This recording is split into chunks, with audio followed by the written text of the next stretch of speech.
नमस्कार धावपटूंनो, रन मराठीमध्ये पुन्हा एकदा स्वागत आहे. कधी विचार केलाय का की आपल्या ट्रेनिंगमधला प्रत्येक रन हा वेगळा का असतो? आज आपण दोन सगळ्यात महत्त्वाच्या रन्सबद्दल बोलणार आहोत, इझी रन आणि लाँग रन. आणि यांच्यातला नेमका फरक काय आहे हे समजून घेणार आहोत, कारण हा फरक समजला तरच आपली प्रगती योग्य दिशेने होईल. बऱ्याचदा असं ऐकायला मिळतं नाही का की लाँग रन म्हणजे फक्त जास्त अंतर धावणं आणि इझी रन म्हणजे नुसता हळूहळू जॉगिंग. पण थांबा, हा एक खूप मोठा गैरसमज आहे. पण खरंच इतका सोपा आहे का? तर याचं उत्तर आहे अजिबात नाही. या दोन्ही रन्सचा उद्देश, त्यांचं ट्रेनिंगमधलं महत्त्व हे पूर्णपणे वेगळं आहे. चला तर मग आज हा गोंधळ कायमचा दूर करूया. ओके, तर सगळ्यात आधी बोलूया इझी रनबद्दल. नाव जरी इझी असलं ना तरी त्याचा उद्देश खूपच खोल आणि महत्त्वाचा आहे. याला रिकव्हरी रन असंही म्हणतात आणि खरं तर हे नावच सगळं काही सांगतं. याचा उद्देश स्पीड वाढवणं नाही आहे, अजिबात नाही. याचा मुख्य उद्देश आहे आपल्या बॉडीला हार्ड वर्कआउटमधून सावरायला मदत करणं. आपलं ब्लड सर्क्युलेशन वाढतं, मसल्समधला थकवा दूर होतो. बेसिकली ही एक ॲक्टिव्ह रिकव्हरी आहे. बरं, मग इझी रनचा पेस नक्की किती असावा हे कसं ओळखायचं? एक सगळ्यात सोपी टेस्ट आहे, कॉन्व्हर्सेशन टेस्ट. म्हणजे धावताना तुम्ही तुमच्या मित्राशी किंवा मैत्रिणीशी पूर्ण वाक्यात न धापता बोलू शकताय का? जर हो, तर तुमचा पेस एकदम परफेक्ट आहे. आणि जर थोडं टेक्निकल बोलायचं झालं तर जे हार्ट रेट मॉनिटर वापरतात त्यांच्यासाठी सांगतो, तुमचा हार्ट रेट झोन 1 किंवा झोन 2 मध्ये असायला हवा. म्हणजे काय, तर तुमच्या मॅक्सिमम हार्ट रेटच्या साधारणपणे 60 ते 70%. आता समजा हार्ट रेट मॉनिटर नाहीये तरी काही हरकत नाही. एक सोपा हिशोब आहे. तुमची 5 किलोमीटरची रेस पेस जी असेल ना, त्यापेक्षा प्रत्येक किलोमीटरला साधारणपणे 60 ते 90 सेकंद, तब्बल 1.5 मिनिटापर्यंत हळू धावा. तोच तुमचा परफेक्ट इझी रन पेस आहे. आता मनात प्रश्न येईल की इतकं हळू धावून काय होणार? अरे खूप काही.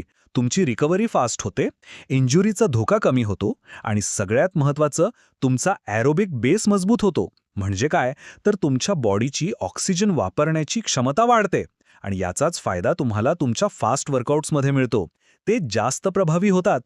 चला, आता बोलूया आपल्या ट्रेनिंगच्या हिरोबद्दल, म्हणजे लाँग रन. हा आपल्या ट्रेनिंगचा पाया आहे, कणा आहे, जो फक्त फिजिकल नाही, तो मेंटल स्ट्रेंथ पण वाढवतो. लाँग रन म्हणजे नुसतं जास्त अंतर धावणं नाही, अजिबात नाही.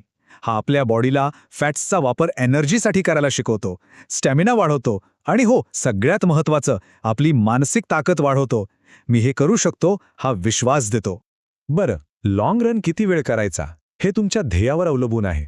जर तुम्ही 5 किंवा 10 किलोमीटरसाठी तयारी करत असाल तर 60 ते 90 मिनिटं पुरेसा आहे.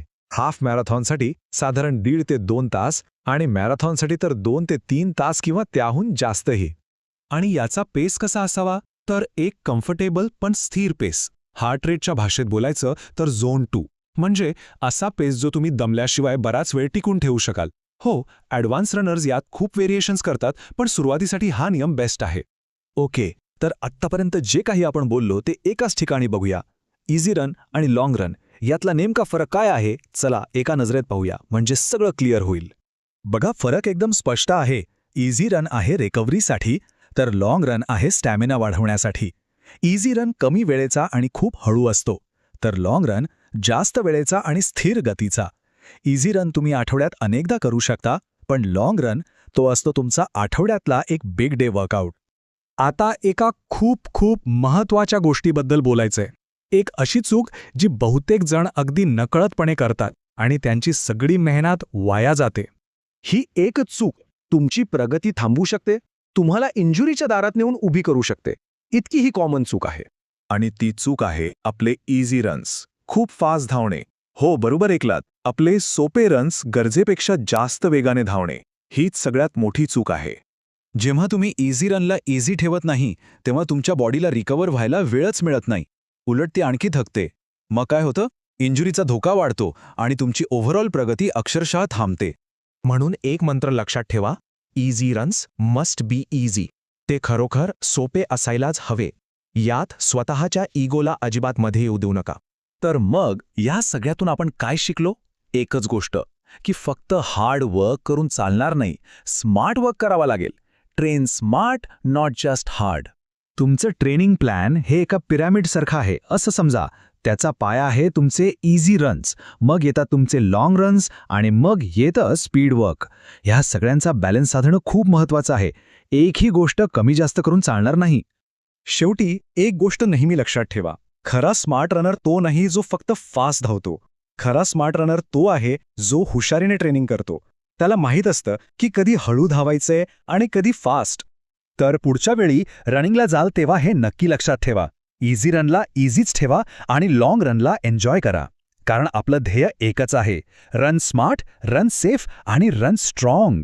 जाता जाता एक प्रश्न, आपल्यासाठी जास्त चॅलेंजिंग काय आहे? इझी रनला खरंच इझी ठेवणं की तो लांबचा लाँग रन पूर्ण करणं? मला खाली कमेंट्समध्ये नक्की सांगा. चला तर भेटूया पुढच्या वेळी.